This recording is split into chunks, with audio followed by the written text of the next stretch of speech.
So, I mean, my parents literally are responsible for my mother, actually, for the gay rights bill that passed in New York, because they had gone up to to lobby, which they did, and they were meeting with various state senators. And one of the Republican state senators was not there and did not admit, and sent some, assistant to greet them, and, who obviously didn't care, was just taking notes. And my mother was so furious. She left all these nasty messages and left all these nasty phone. The guy eventually called, the senator himself called. No, you're To kidding. speak to my mother.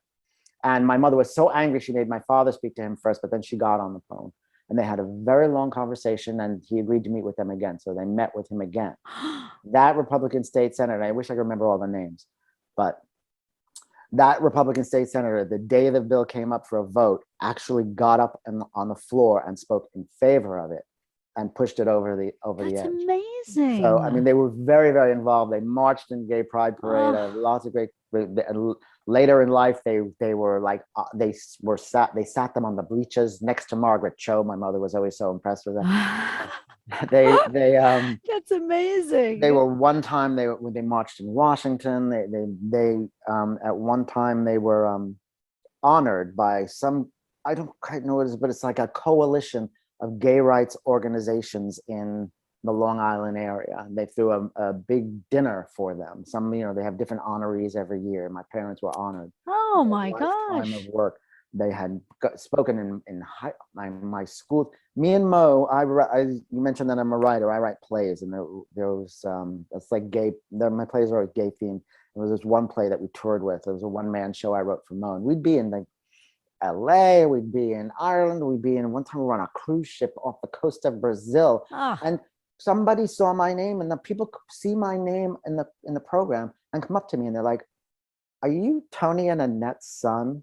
Get out. And I'm like, "Yeah." And then they'd be like, oh, I'm gonna cry now. They'd be like, I heard your mother speak at my school, or your father. I worked with your father. He works so hard. He inspires everybody else to work, even harder, on these issues. And then they always say, you're so lucky.